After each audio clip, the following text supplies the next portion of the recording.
Section 31. Whose side are you on, Star Trek? Today on, yes, episode, oh my gosh, 380, are we six? Of Trekland Tuesdays Live with me, Dr. Trek, Larry Nemecek, coming at you here from the heart of Trekland through Portal 47. Everything Trekland Treks. Yes, Trekland Treks, your own customizable away mission around actual Southern California location sites. Get in touch with me at larrynemecek.com or Trekland Treks. Sorry, gang. Today has been a doozy of a Tuesday, and there's still more to go. I feel like I'm going to be chained in the studio here all day, but it's all for good. It's all for good. It's a crazy catch-up time. And there's so much going on in Star Trek, even though on one hand, it feels like it's a little bit lacking here. And hey, if you are watching us later on YouTube, maybe you can join us live on some Tuesday when everything is in sync and you can be with us here fresh and interact with the rest of the community too. But if you're watching later on YouTube, that's cool.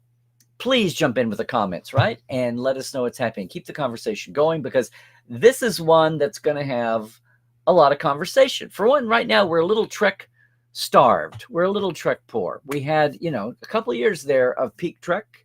We had fresh Trek every week, most of at least 50 weeks a year. Actually not, because they overlapped.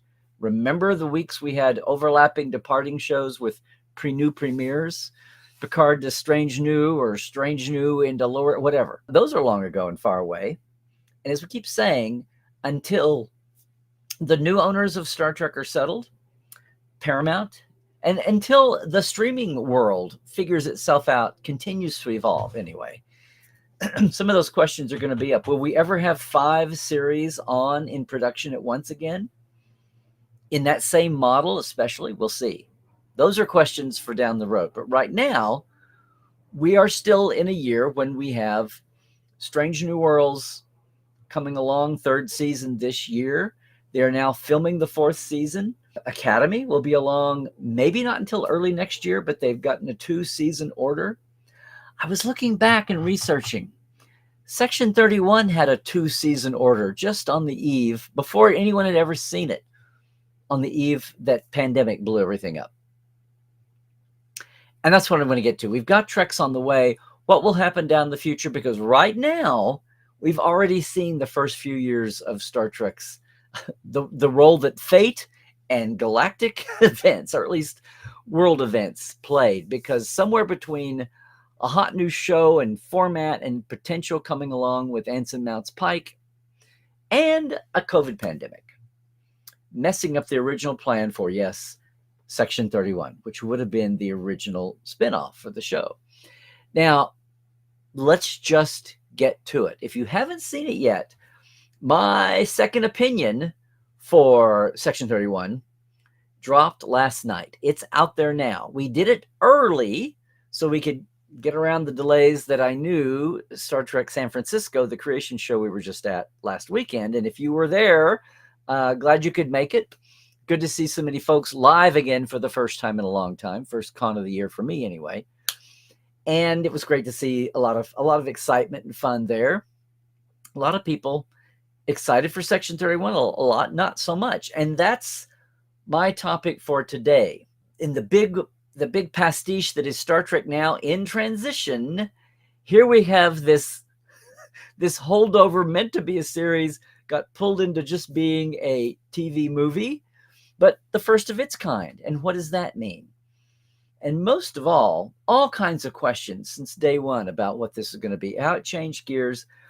Look, if you haven't seen it yet, keep watching here. But I'd appreciate if you go over and catch my second opinion. You can always go back and look at the old ones too, all the priors, the last 2 or 3 years.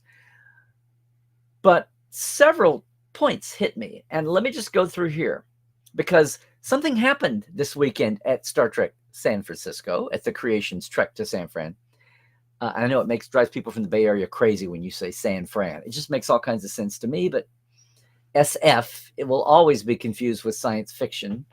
And the Bay Area is like 5 syllables. The Bay Area. Come on, get out of here. Someone, if you've been keeping up with the public's fear about Section 31 since it dropped. That's what I want to get to today.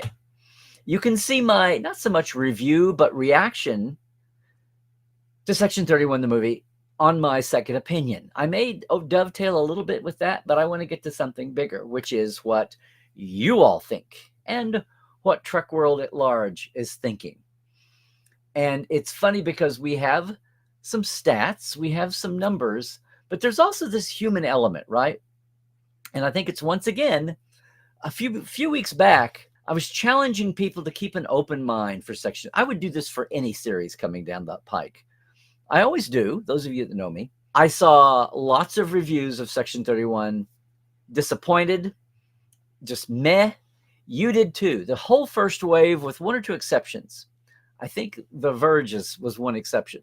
Whether it was the trades, Variety, Hollywood Reporter, etc., or it was some of the leading fan reviewers, professional, semi-professional sites, that all very astute reasons, no one trashing, no one just, screaming, yelling, being crude, being erudite about it, but talking about why they were disappointed in the movie's outcome.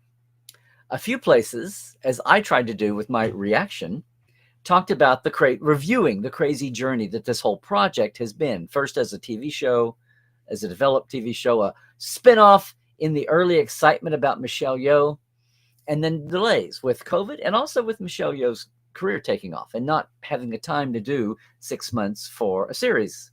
She was Oscar winning. She was going places. And yet she still wanted to do the project. And my predictions that it would be a backdoor pilot with her departing the format and the rest of the team being around. Not to exclude her, but to just make it possible to keep it going as a viable thing, despite her schedule. Well, I was wrong on that. But in the bigger picture, what is correct? What is right? What is the future? Those question marks we don't know. But what we do know right now is people's reaction to this project, this 90-minute TV movie. We saw so many of the legit, I say, and big-time reviewers not like it. I saw a lot of people in fandom getting braced for something. And then a funny thing happened on the way to the reveals, the drop, which happened over Friday when I was just at the Creation San Fran show. A lot of pushback, a lot of people declaring that they enjoyed it. A lot of people saying that it wasn't the worst thing I'd ever seen. A lot of people kind of in the middle, kind of, well, it was fun. It wasn't the worst. It wasn't the best. So it's been interesting to see that first wave of opinion, and then almost a pushback, and even a pushback about the reviewers. How dare you elitists talk so badly? I enjoyed it. I'm going to be curious to see what everybody thinks. We'll all have an opinion. I've had two thoughts here specifically. One, I wondered if we might see a generational breakdown on this, only because, can I say, veteran fans, longer time fans, I think are still steeped in the TOS, TNG, Voyager DS9 aesthetic, feeling like they're seeing a little bit of that with Strange New. Everybody wondering what the vibe of Academy is going to be. And Academy may really be a breakthrough in tone. People coming over to love Lower Decks and Discovery. In fact, I've got some stats here to show in a second. The reaction of where things are evolving to. Some folks still won't give anything Kurtzmira the time of day. Notice I'm not even talking about the Kelvin movies. They're kind of a non sequitur. They're not TV. So to me, they're just kind of, they're there, but they're their own thing. No, I'm talking about the reaction of how people reacted to Section 31, looking at it in the lens. And I'm fine with it being Section 31, even though, I'm with everybody who says Section 31 seems an anathema. But we've been having this conversation ever since DS9, right? Late DS9, and Bashir, and Sloan, and all of that. And then Enterprise goes and puts it pre-Federation. Section 31 started with the Earth Starfleet Charter before we even infected the rest of the galaxy. A galaxy that already had, I should say, the Tal Shiar with the Romulans. And everybody else's, like secret police, right? Secret spy agency, whatever. Security force.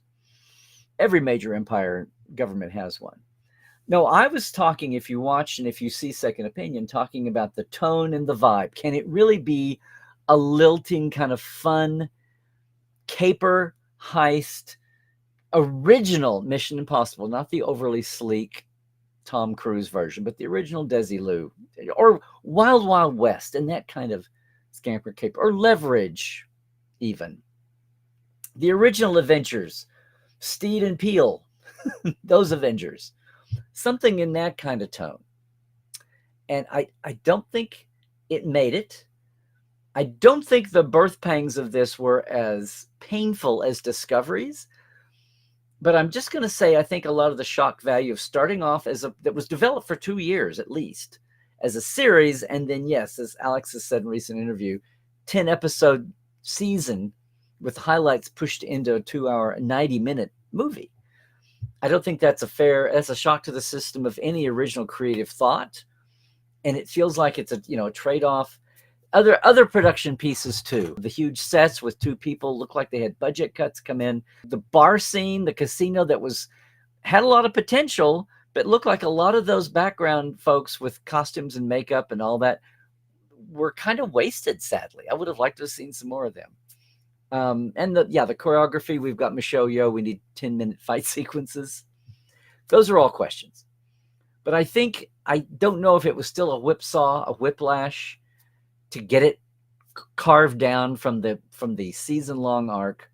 With Boy Kim and Erica Lippel's names still attached as executive producers, they would have been the showrunners of a series when there was no series to showrun, only a one-off. Craig Sweeney, who had been in the original writer's room, apparently took this over. It occurred to me also in Second Opinion that we've seen this before. I saw all those spoilers if you didn't realize it. We're going to talk about it here in a minute. So if you have not seen Section 31 and want to keep it, I suggest you leave the room now, please. Because what I want to say is, now that you've safely left, because you've safely left by now, it put me in mind. I kept thinking about all these characters that were leaving, that were losing, going down in battle. A lot of the team disappeared, gone, died. Realizing that they'd probably all originally been conceived to be recurring characters. And I went, oh, just like Ilea and Decker were originally running characters, joining the cast to be the new fresh faces for Phase 2, or such as we called it later, right?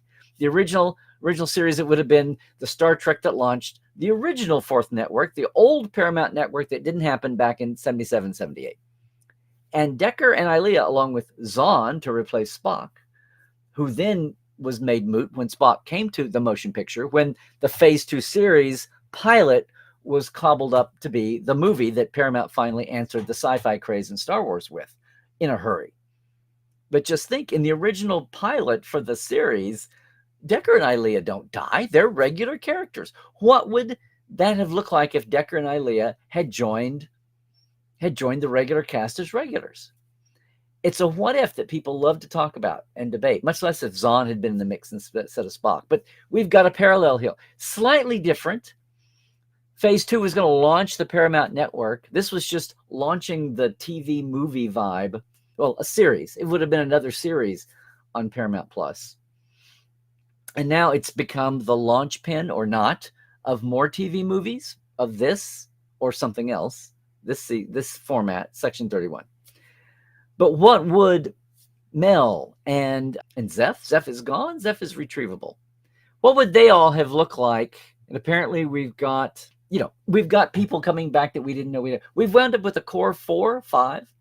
And Georgiou does not take off. She stays with them, implying that anything future would have had her involved, not waving goodbye to the cast going on without her. What would this have looked like had they all been regular characters? That's a mystery for the ages. We'll never know. At least is the way things stand right now. But mostly in that pushback among fans, mostly, because I'm looking at the Rotten Tomatoes. Rotten Tomatoes, the tomato meter of critics is only at 20%. People are talking about how this is even lower than whatever your least favorite movie was or series. It's lower than Into Darkness. It's lower than Nemesis. And then the fan response, the popcorn meter, which used to be the audience scope, It's 17. It's even lower than the critics. And yet I see tons of fans pushing back, talking about it. Now, here's the thing. I was starting to put this together until I heard a fan at Mission to San Francisco just state this so clearly. But I saw a lot of people talking about when the first thing out of their mouth talking about why they enjoyed Section 31, it's all about Georgiou. Talking about how she's starting to get a redemption arc. How, yes, she was a sociopathic killer. This movie sets up her own personal tragedy, her own personal story, which we never had before. She's just the empress of the Terran Empire. We even get more insight in the Terran Empire here, right? It's not a Starfleet movie at all. Yes, we've got Rachel Garrett, and she's never, ever, ever even in a Starfleet uniform. She shows up undercover and stays that way through the whole movie, outside of their custom black leather. What I'm trying to say here is, what would it have been like? Everybody that loves the movie takes it from a Georgiou point of view. They talk about how it adds to her story, adds to her redemption. She has much further to go. Now she's got a co-pilot in that journey now with a call. He's an augment, a human augment, trying to find his own redemption of sorts. And I guess, and I thought, oh, not Section 31, not all the pieces of the puzzle.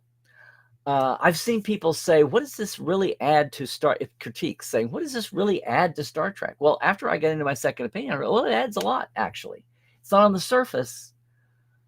I've got more insights now about the Terran Empire in the years we didn't see it. Not that I really cared, but it's there. Just a little bit more about the scope of things, the east side of the Federation. Stupid straight line, this Treaty of Catan that's been invented, but it does explain why all the first couple of centuries exploration went eastward and nobody got into Cardassians, Bajorans, Ferengi, Breen, Zenkethi, and even Talarians until, close to Picard's time, the 2350s and 60s, say 10 years before Next Generation's era, and then onward. Why that was so late to the radar scope of conflicts and all. Although the Tholians are down below. The Tholians are at the bottom on that side. Here's what did it for me. Young woman was up at the microphone during my State of the Trek fan forum, kind of closed out Sunday. 100, 150 people in the room. It's Sunday afternoon. A lot of folks have gone. And a young woman said, as we talked about all these things in play, and the people that originally reviewed it and were saying, it's not Star Trek for me, and what's the point, and what does it add? 15-minute fight sequences, bleh. One woman said, the people who enjoyed it keep talking about what they did and had very astute reasons to say so. And this young woman said, what would be our conversation now had, instead of calling this movie Star Trek Section 31, it had been called Star Trek Georgiou. I think after having some time processing what I saw, in the beginning, it did feel a bit chaotic. And I wasn't sure what to make of it because I had some preconceived expectations for it. But once you disconnect yourself from that and just watch it for what it was pretty fun. And I think after processing, I think, and I don't know, I want to ask you if it changes anything for you. If they didn't name it Section 31 and named it Georgiou, would it have changed the experience for you? Because if you look at it in that perspective, the vibe, the over-the-top, tyrannical vibe, just the chaos, it absolutely makes sense. And I can enjoy that for what is, I think, the issue that a lot of the bad reviews had is because of the expectations connected to it being called Section 31 and what you would expect to see.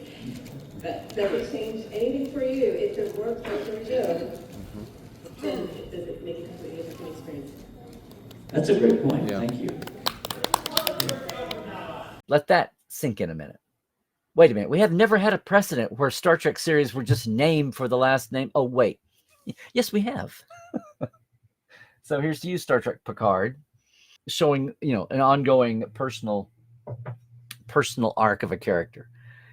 Because her point was exactly what I was picking up. The people who enjoyed the movie went gravitated right to it from the perspective of Georgiou's personal arc, and everything else was just in service of that.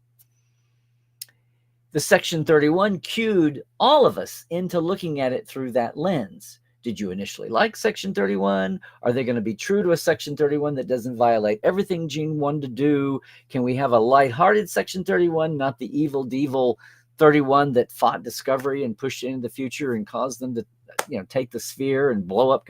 All of that, which, because I'm happy in canon of having a huge pendulum swing regarding 31. It's there, it's low-key, it gets out of control. 10 years for Kirk and Spock, it's kind of put down almost. Kirk never mentions it, although covert missions, Enterprise cloaking device incident, are still happening even over the next century. Yes, we skip over the time of this movie, and even Next Gen, where it was never mentioned, we get the Pegasus in the same era. And also the raid on, Minas Corp.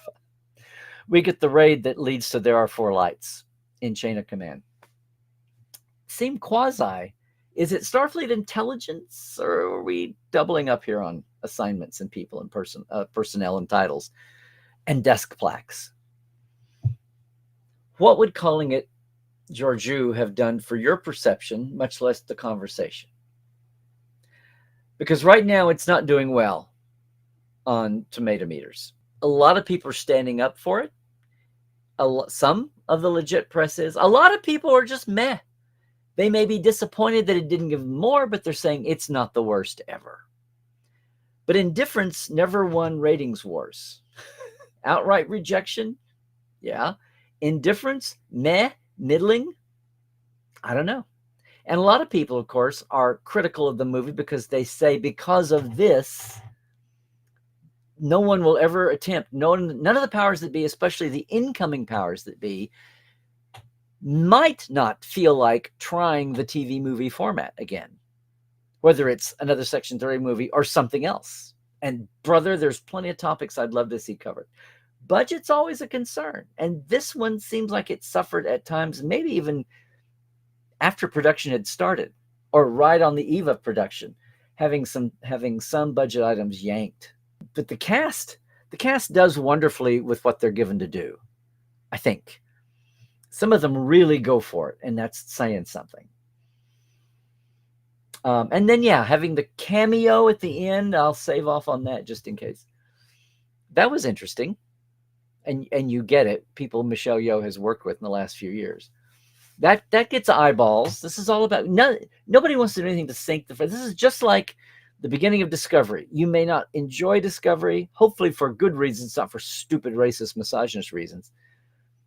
But even if you had legit criticisms, statements about as a production or just in Star Trek universe, you don't tank it because that tanks the franchise. And I've seen some reticence on that with the movie. And I have to say that the first time I watched it, I thought all the exposition was clunky and it felt very just no finesse, no nuance. And that's exactly what I wanted. But my viewing was interrupted. I came back to it later and felt a little better about the rest of it, and then watched it again. Every time I've watched it, I felt a little better about it. Do I still want to go to bat for these characters and want to see tons of adventures with them? I'm most interested in Rachel Garrett because I know she has this incredible future ahead. And what is this weirdness she has with anomalies and vortexes and dimensional rifts? Must be in her DNA. She's attractive to those kind of oddball situations. Yeah, I wound up finding things. I've wound up finding things that it added to the Trek universe. As I keep saying, a happy dappy crew on a happy dappy ship having happy dappy missions? No, it is not. But you kind of knew the job was dangerous when you took it that way. I was just transfixed by the most invested people who are the happiest to see this with their reactions are the folks who saw it through the Georgiou lens, who they love Michelle Yeoh, and who doesn't. I still don't think this is, of all the success she's had lately, Crazy Rich Asians and Somewhere Something All the Time or whatever it was. Everything else, just far more powerful and just a better display of her talent than anything. So that's it. Is that generational? Did this movie even deliver on the snarky Guardians of the Galaxy kind of, banter? Did we not just physically be able to have the characters long enough to get invested that way? There were times when it seemed like, and nothing on the actors, it just seemed like everybody was trying so hard in the beginning to give us so much so fast. Had it been a series, would that have all played out a little more gradually? It took 3 or 4 or 5, 6 episodes to realize what the Spock McCoy banter duel of wits was going to turn into being, right?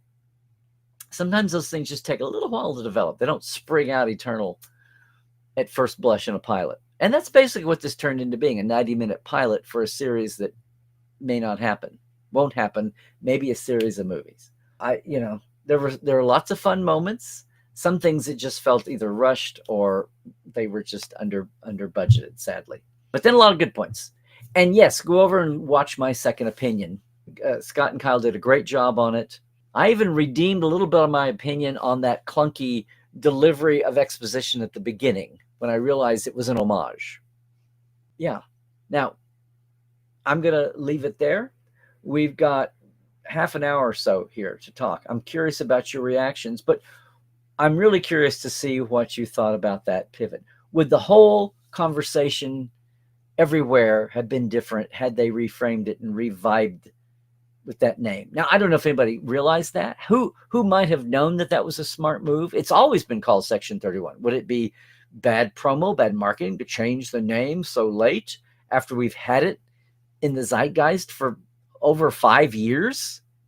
And not up until early 2023 did it get transformed into a movie that was then shot in 2024. After Discovery had gone down using their stages, and I swear to God, a couple of those cavernous stages with 2 people, at most 4, but doing fight choreography, so you could bring in 4 cameras at a time, shooting different angles. The reason we have these huge cavernous sets and only 2 people or 3 people work there, or might, is to capture all that. But I will say, I'm going to take a moment to thank all of our TTLers, our Trekland Tuesdays live club here. You get your thoughts together while I thank Chuck A., James Kerwin, Diana Hopkins, Halbert Gunjansson, Lawrence Ton, Justin Weir, Mitch Keith, Andrew Jazimski, Josh Patton, Pranakasha Productions, Chris Jiggins, Keith Rumbeck, and Comedy Forecast. And our live wires, and our very simple Patreon, yes. Jesse at Crusher Convo, Greg Wickstrom, Robert McLean, Byron Bailey, J.R. Poole, Gary Williams, James Durovich, Dave Gregory, Dan Leckie, and Casey Shafsky, who it was great to see last weekend in San Fran, by the way. And yes, it is still a simple Patreon. Boom, just $5 and $10 a month. Patreon.com/Trekland Live. Would love it if you could join in and help support. You can do more if you want to. That's Patreon. You know how Patreon works. The Trek Files, big news, back for season 13. Somebody mentioned it. Larry Niven, the known space author who gave us the slavers, the slaver weapon, and the Kazenti, all of that, then and now is on. He got on with us and we talked very quietly about the whole thing. You want to take a listen. It's up today. We are back for season 13, baby. And of course, we've got our fancy home at Memory Alpha at thetrekfiles.com in the middle of all of that.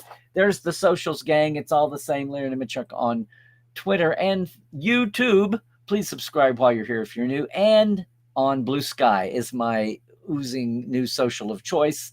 Larry's Trekland on Facebook and Instagram. And Portal47.net, your backstage guide to all things Star Trek. All the Star Trek you had no idea about. Join us then. Hey, everybody, we'll be back next week. Please, please, please, as we're getting out of here, as always, take care of stay healthy, do all the things. It's a trifecta out there right now. Stay woke, check the sources, and trek well, everybody.